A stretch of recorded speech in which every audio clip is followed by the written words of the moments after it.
Welcome to the Why on Earth Community Podcast. I'm your host, Aaron William Perry, and today we're visiting for a second time with author and activist John Perkins. Hey, John. Hi, Aaron. Good morning. How are you? Great. Good to see you again. Likewise.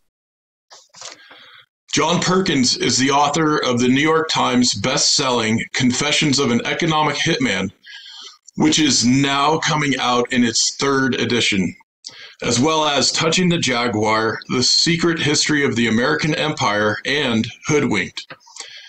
He has lived 4 professional lives as chief economist of a major global consulting firm where his actual job was that of an economic hitman, for which he was clandestinely trained by agents of the so-called Washington Consensus, as CEO of an alternative energy company, as an expert on indigenous cultures, and as a writer, teacher, and speaker who promotes ecology and sustainability. He co-founded the nonprofits Dream Change and Pachamama Alliance and applied his consulting fees to championing indigenous rights and environmental movements, working especially closely with Amazonian nations. Confessions of an Economic Hitman has become an international bestseller in 38 languages and has sold over 2 million copies. He has been featured on ABC, NBC, CNN, CNBC, NPR, A&E, The History Channel, and in Time, the New York Times, the Washington Post, Cosmopolitan, Der Spiegel, and is now here with us today on the Why on Earth Community Podcast. John, welcome. It's great to have this opportunity to speak with you again. Thank you, Aaron. Thanks for that. And I want to make clear that the third edition is not like the third printing of the old book. It's mostly new. It's about China's economic hitman. So it does go into some of the old stuff, but the subtitle is China's Economic Hitman, How to Stop the Global Takeover. It gets confusing sometimes when people think of third edition. They go, it's third printing. No, it's different. Yeah, and it's been really great to dive into that over the last several days preparing for our discussion. And I want to ask you about China specifically, but before we get to that, I think to help frame this up for our audience, let's discuss and revisit what's going on with your distinction between what you call a death economy and a life economy, and specifically, what is it that you're referring to when you use the term predatory capitalism? Can you explain this for us? Sure. Well, first of all, the death economy is something that I helped create. It's based on the goal of maximizing short-term profits, essentially for a few major investors, regardless of the social and environmental costs. And it's really taken us to all the crises that we have today. So if we look at climate change, income inequality, species extinctions, and environmental destruction, and so on and so forth, those are symptoms of a greater problem, which is that, those are all big problems, but they're symptoms of what we call the death economy, which is this economic system based on maximizing profits and materialistic consumption. It's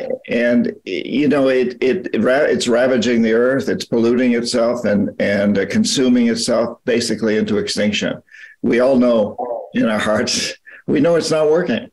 The life economy, on the other hand, is an economic system which human beings have had through most of our history. If you look at our history as being 250,000 years, the majority of that we've lived really a life economy, which is an economic system that's built on long term. It's built on looking at how we can provide better for our children and grandchildren and future generations. It's based on maximizing long-term benefits for life, not just human life, but all life. And in today's terms, we could say that it will pay people to clean up pollution, pay people to mine all the plastic that's floating around in the oceans and recycle it, pay people to clean up the environment, regenerate the destroyed environments, and recycle, develop technologies that don't ravage the earth. And Aaron, I think we've been headed in that direction for a number of years now. Benefit corporations, B corporations, the Green New Deal, conscious capitalism. There's so much that's been going on in that direction. Electric cars, solar and wind, which is now really poised to totally replace fossil fuels, not because we're going to ban fossil fuels, but because solar and wind are becoming much more economical. So we are moving in that direction. But we need to make sure that we continue to move there and not emphasize this very short-term profit motive. And I have to say that, the roadblock for that is Wall Street, and it's a whole concept of investing money and making huge rates of return off those investments, especially for a few very rich people around the world. One of the things I found to be so important in your new version of the book is in the appendix, a death economy versus life economy that gets into some more detail describing each and adding to what you just shared with us. So that was one of the pieces that caught my attention when I was looking through the book, John. It's great to see that. And you mentioned predatory capitalism. Well, people often say we've got to get rid of capitalism, but to me that doesn't make a lot of sense because the little farmers markets in all over the world and indigenous people have had for millennia, and we still have. Those are capitalistic. My grandson's lemonade stand is capitalism, basically. So capitalism, by definition, is a form of an economic form that where business and industry is not owned by the government. It's owned by private individuals. And it's highly competitive, but it's also very cooperative. It's not cutthroat competitive at all. And, what we have today is in the United States and much of the world is an economic system where the government doesn't own the means of production. Of course, that's different in China and a few other countries. But in the United States, the government doesn't own our businesses, but the businesses own the government, essentially. We all know, Aaron, that you can't get elected to a high office in the United States without a lot of money, and most of that money comes through corporations or the owners of those corporations, and they have a lot of influence. A CEO of a big corporation that can donate millions of dollars to political campaigns and lobbyists has a lot more influence than you or I. You might say that CEO has a lot more votes than you and I have when we go to the polls. It's not quite that simple, but we know they have a lot of influence. So what we've really done is turn capitalism on its head. It's the means of business are not owned by the government, but the business owners own government, essentially. And it's become very predatory. It's not highly competitive. The big companies, the stories of Walmart and chasing the small drugstores out of business, and all these huge big chain stores putting smaller people out of business, trying to get rid of competition, forming more and more monopolies, and it's happening throughout. So that's predatory capitalism. It basically preys on all of us, consumers and small businesses.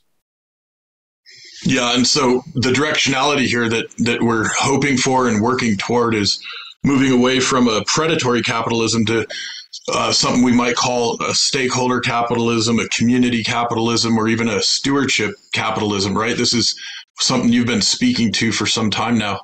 Yes, and maybe we ought to just forget the word capitalism, because it triggers all sorts of things in people. I found that over time, and I think what we really want to move toward is whatever means it takes to create a life economy. And that does include co-ops. It includes a lot of emphasis on local business, small businesses, local agriculture, as much as we can do locally. At the same time, recognizing that we have been globalized. You and I wouldn't be having this conversation. We're in two different parts of the United States, and there's people tuning in that perhaps all over the world.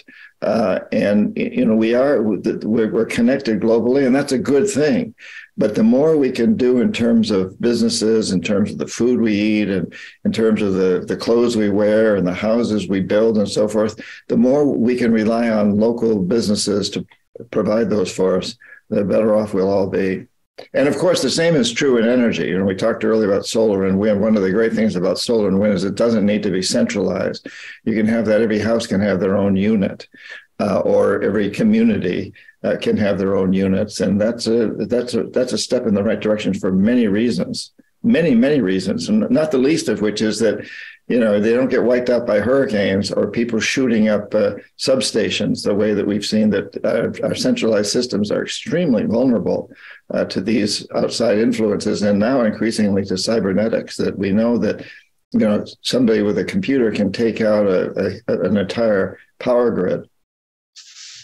Yep, absolutely. Well, before we turn to China and what's going on there, I want to ask, because I think the history here is so important for folks to understand. What happened in the 1970s with von Hayek and Milton Friedman, two Nobel Prize recipients, economics Nobel Prize recipients? What happened there in terms of the shaping of our narrative, the shaping of our perception, which you point out molds reality, that has had such an impact over these last few decades in particular? Yeah, I love that, what you said. We do know that our reality is totally shaped by our perceptions of reality. There's no United States. There's no China. There's no corporations. There's no culture. There's no religion except as people perceive them. And when enough people accept a perception or codify it into law, it has a huge impact on reality. And when I was in business school, which was pre-1976, the perception was, I was taught that a good CEO makes a decent rate of return for investors, maybe 2-3% above inflation. We had something called blue chip stocks, just that, 2% above inflation or so. But a good CEO also, I was taught in business school, takes really good care of his employees, gives them health care and insurance and retirement benefits, and takes good care of the communities where that the corporation serves, donates money to recreation centers and other services, takes good care of consumers and suppliers. That all changed in 1976 when Milton Friedman won the Nobel Prize in economics. And he said the only goal of business should be to maximize short-term profits, regardless of the social and environmental costs. And you mentioned von Hayek. He'd won the Nobel Prize a couple of years earlier, said something very similar. But Friedman had the ear of Reagan and Thatcher and many other world leaders. He was extremely well known and traveled around the world promoting this idea that all you got to do is maximize short-term profits, and that'll take care of everything else. He said that'll solve the environmental and social issues. And of course, we know it doesn't. Trickle-down economics serves the rich, not everybody else. So that was this huge change in perception, and it changed everything, the way business was done. So it actually gave a mandate to corporate executives to do whatever they thought it takes to maximize short-term profits, including essentially corrupting elected officials. And when I say corrupting, these days, they corrupt legally. It's not legally speaking, it's not corruption, but basically buying votes. They say you can buy a senator's vote for $10,000. I don't know. I haven't actually done it, but that's the saying. And of campaign financing, and it's totally legal. It's not an under the table $10,000. It's so with this theory of maximization of short-term profits as the goal, as the mandate, it puts executive officers in this position where they almost have to ignore environmental and social benefits, or they may lose their jobs. And that was this huge change of perception. Now, the good news, Aaron, is that we are going through something similar to what happened before Friedman now, but in the other direction, headed toward looking at the long term, looking at creating a life economy. Like I said earlier, benefit corporations and conscious capitalism and so forth are moving in that direction. So before von Hayek and before Friedman, there was a movement moving toward this direction of maximization of short-term profits, but they get the perception out there in a way that created actions that actually made it happen. So we're in a position now, I think, where we could move in that direction. What we need is to really understand that we must change the perception of what it means to be successful businessmen, human beings on this planet.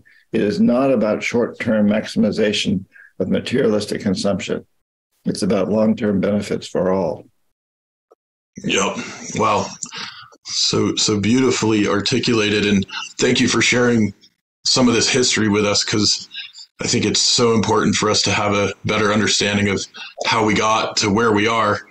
Speaking of history, of course, China and the Chinese culture has a very deep and long history.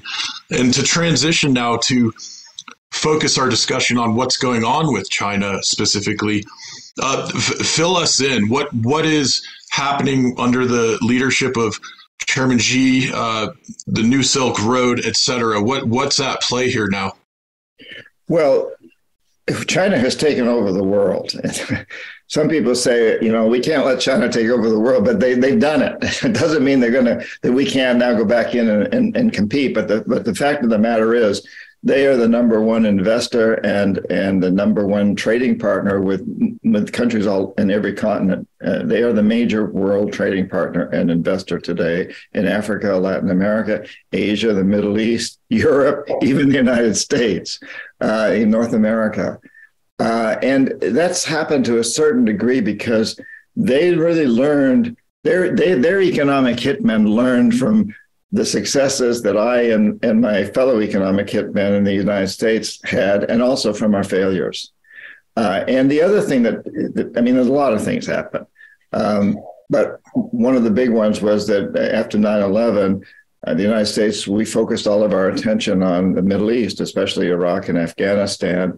We sort of forget about Africa and the rest of Asia and Latin America. China, on the other hand, stayed out of the Middle East at that time and really devoted huge efforts to developing what they're calling the New Silk Road, this massive trading network, and making investments in all the rest of the world. And now, of course, they're moving into the Middle East now that we're kind of dropping out of there. So they made tremendous inroads. And they have talk about perception, that they have a very attractive story to tell to leaders of poor countries. The story is, well, listen, we averaged about 10% economic growth for 3 decades, and we brought 700 million people out of poverty. Nobody else has ever done that before. At the same time, the United States, we didn't have that kind of economic growth at all. Our middle class has actually declined since the 70s. We haven't had a real, when you count for inflation, a real wage increase, average wage increase since the 1970s. So if you're the leader of Colombia or Ecuador or Nigeria or Ghana or some other country, and you're looking at which model do I want to buy into, the perception can very well be that you might prefer to take China's model. And at the same time, Aaron, I wrote a whole book about this, so I'm covering a lot in a very short period of time. Oh, yeah. I apologize. But, the other thing is that I talk to leaders and I'm headed to Latin America in January. I go several times, most every year. And I'm going to spend a lot of time in Europe and other parts of the world this next year, and always do, and have virtually recently. And I hear, if the United States is a democracy, we don't want it. You're dysfunctional. You've had a president who negated all the agreements previous presidents made. Your Congress can't seem to compromise on anything. We're not looking too good to the world. And of course, the argument is made, well, you've actually almost overthrown democracy in your own country, and there's still a possibility that that'll happen. So, we hear these things. So in a way, we have to take responsibility in the United States for really opening the door wide to China. And China has done a very good job of stepping through that door and taking advantage of our failures, our mistakes, as well as learning from our successes. One of the things I notice in your writing is that there is a tenor of concern around China's ascendancy. At the same time, you are emphatic about the need for increased cooperation among all of the nation states in the global community. And I'm curious, especially kind of picking up on this previous thread you just mentioned, and the fact that the United States has interfered with, if not toppled, even through assassinations, many democratically elected leaders and governments around the world as part of its foreign policy over the last century or so. Do you see it as a positive or a negative that the United States' prime position in the global community is being ratcheted down a bit, especially since the setup of the Washington Consensus Institutions, Bretton Woods, all of that engineering that occurred around the time of the Second World War? It's a mixed bag, but I think the United States, we missed a really great opportunity, frankly. When we set up the World Bank and the other Bretton Woods institutions at the end of World War II, they were aimed at reconstructing a Europe devastated by the war, and they did a great job at it. And I had great respect for what the World Bank did when I went to business school, and then went into work, did a lot of work with the World Bank as a chief economist, which was my official title. But along comes the Soviet Union in the Cold War. And at that point, these institutions focused on promoting our form of capitalism around the world and democracy, and trying to convince countries not to buy into the Soviet system. So we became obsessed with that. And that included supporting big corporations, helping U.S. corporations become much more multinational. When the Soviet Union collapsed in 1991, at that point, we were the only superpower, and we had an opportunity to show to the world what a great influence we could be, how we could really promote democracy and a good form of capitalism. But instead, these institutions were so tied in with corporations, and there was this pattern established that the emphasis was much more put on helping U.S. corporations gain the resources of other countries, oil, minerals, all sorts of resources, and markets. So these institutions became much more oriented toward promoting U.S. hegemony. And at the same time, we implemented something that's known as neoliberal economics, which is an economic theory that says that you shouldn't tax the rich because trickle-down economics works, they say, and you should cut back on social benefits to everybody else, and because people should earn, they should earn these things. We shouldn't give them social benefits, and also that companies were encouraged through neoliberalism to privatize their public sector businesses like water and sewage and electricity, and take them out of government hands and give them to basically U.S. investors in many cases. So this neoliberalism was something that put tremendous pressure on governments. We also put pressure on governments to join us in voting with us at the United Nations against Cuba or whatever, and allowing us to put military bases on foreign soils, where we now have military presence in well over 100 countries. This has caused a lot of resentment. The Chinese are making a very important point that they're not going to do that. They don't try to dictate they say they don't try to dictate how a country runs itself. And they've pointed out that their economic success did not include neoliberalism. They didn't privatize. They went the other way, actually. So most of the major corporations in China are owned, at least in part, by the government. And they show this as a benefit. it's an interesting aspect to look at how this works. China comes across as being much more benign with governments, and we can say, well, that means they support dictatorships, and it does mean that, but they don't necessarily support them. They don't oppose them. But we've actually supported them, and this is pointed out to me a lot. Where I say, well, we promote democracy, and they say, yeah, well, what about Saudi Arabia? What about Iran under the Shah? What about so many other countries, Pinochet's Chile, and we have a long history of supporting brutal dictators as well as democracies. So again, this has really opened the door for China to step in. So there was this void created after 1991 when the Soviet Union dissolved.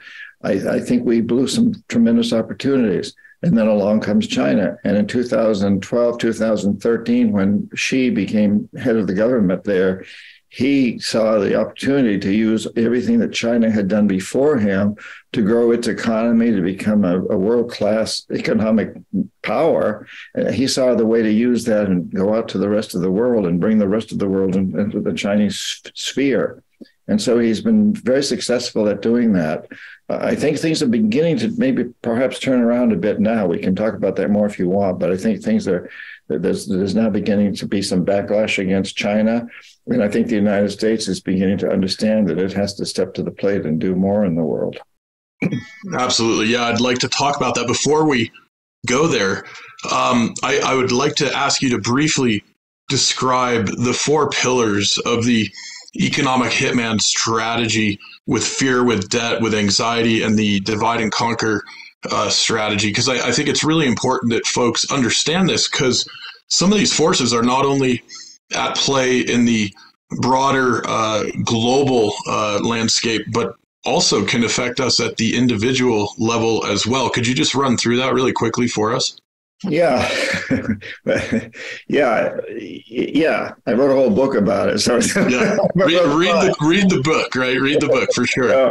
Let's see what we can do. So, these 4 pillars, they've been around for hundreds, a couple of thousand years. I mean, the Romans and the ancient Chinese kingdoms and the Persians and so on and so forth use them.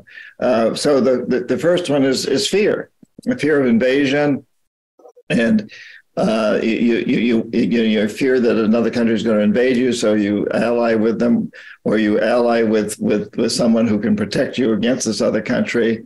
And oftentimes this fear is created by the country that wants to make the allies. But that's a very, very old one, the militarism, basically. Debt. So people have always used debt, and it isn't always money debt. That can be, the debt that we know of with the mafia, like, okay, so, I'll help you out with your daughter's wedding and so on and so forth. And then later, like, I need to have that guy's knees broken over there. You go break them because you owe me. Or in the old days in empires, the king would offer his daughter in marriage to the other potentate who was a little weaker than him, and then the other potentate would have debt to him through so on. So debt's a very, very old one also. And then there's the fear of scarcity. That is a huge one, the fear of poverty, and the idea that, well, if you join our sphere of influence, we can bring you out of poverty. We can use the World Bank, or China can use the BRICS Bank or whatever to bring you out of poverty. So, but that's also been around forever. This fear of not having enough to eat, not having wealth. And the last one, divide and conquer. Again, come join us and oppose them, kind of thing. Those have been around a long, long time. But for many years, perhaps the most important one was the fear one, the militarism and the divide and conquer, and potentates, kings, and so on and so forth have used this for millennia.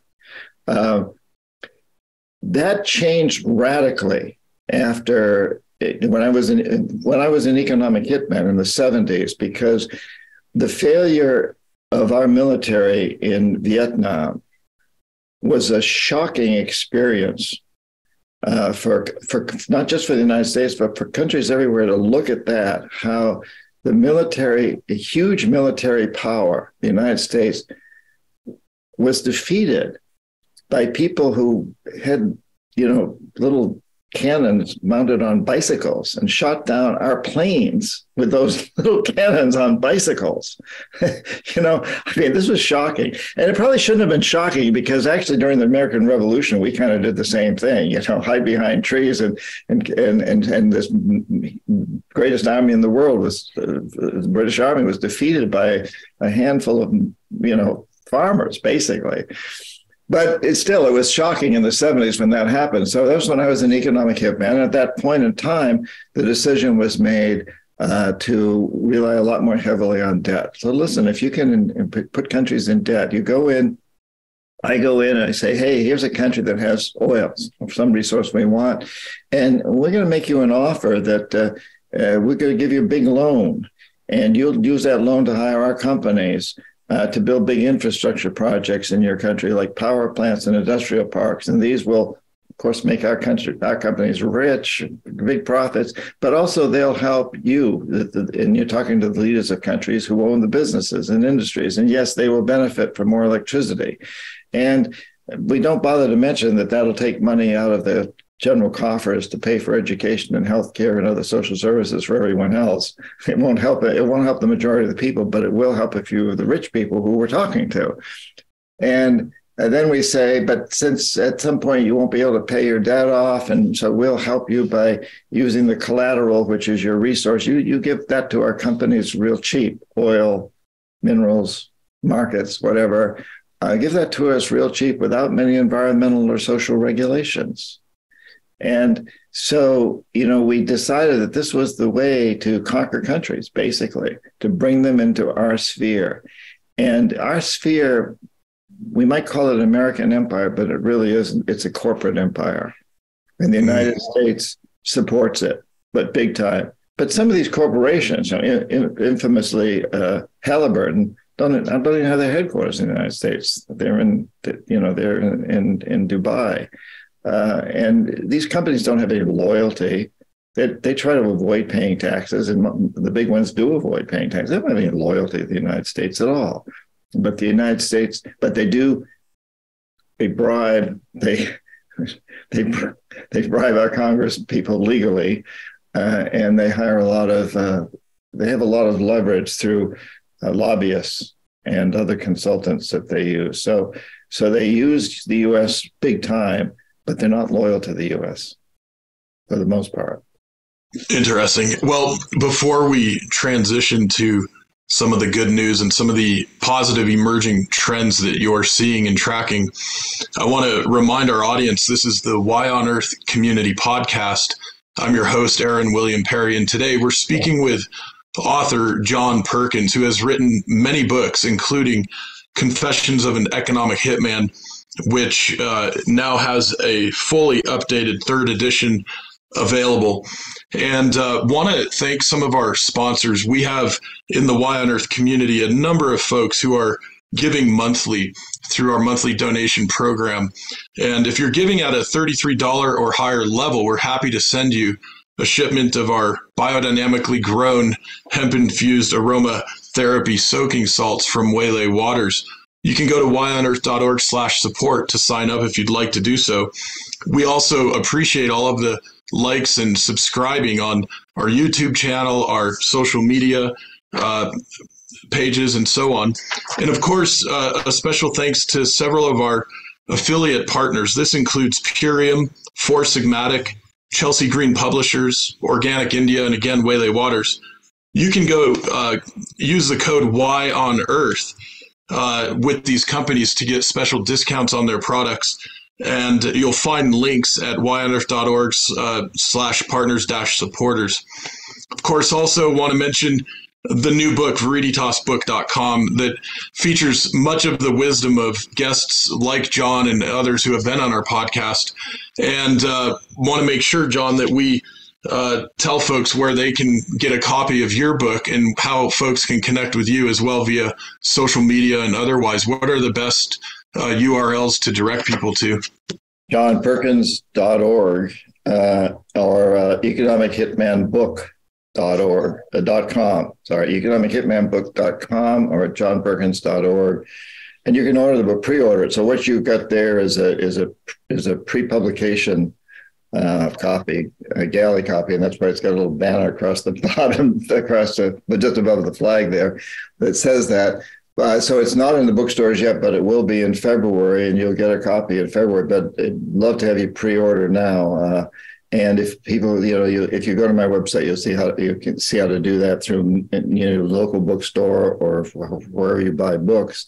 And that also, if you pre-order, it makes you eligible for a relatively otherwise fairly expensive webinar program that I'll be doing in March. Oh, that's great. What a great offering. So that's johnperkins.org and economichitmanbook.com. And we encourage our audience to pre-order and read this book, everybody. This is a really important education on some of our recent history and also current trends that are affecting all of us right now on the planet. And John, picking up that thread, what is it that you're seeing in some of these positive emerging trends that are hopefully shifting and resetting some of the balance and behavior of the United States, our companies, our citizens, and others around the world? What is it that we can be hopefully hopeful about right now? Well, first of all, Aaron, I think it's important to point out that before the pandemic, we were really well on the way to creating this life economy, and there was a tremendous influence. There was a little step back during the pandemic, but the pandemic also taught us that we can change, and we can actually enjoy the change and benefit from the change. Despite all the problems and the deaths and the tragedies around the pandemic, it also taught us that we are able to make some changes and learn from those changes. And so once again, we see we're moving in that direction. This the idea of cars and other technologies that don't use fossil fuels. And the incredible technological advances that are being made in solar and wind that are making it much more affordable than fossil fuels. And of course, just this past week or so, there's been announcements around fusion energy, which I think is very exciting, although it looks like that wouldn't be commercialized for a couple of decades. It's hard to know, but there's been a big breakthrough in that. So I think people around the world are understanding that we must change. And I'd have to say, I taught at an MBA program in Shanghai in China. And one of the things that really struck me about the students there, the Chinese students who designated, and this is one of their biggest MBA programs, the most important ones. And the students are basically designated to be the future leaders of China. And, one of the things they kept saying is, look, we Chinese created an economic miracle. Nobody else has ever done this, 10% for 30 years and bringing over 700 million people out of poverty.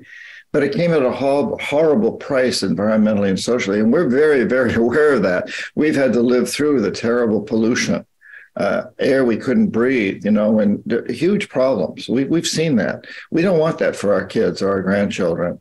But we've shown that we can create a miracle. So we, the new generation of leaders, we're going to create an environmental and social miracle.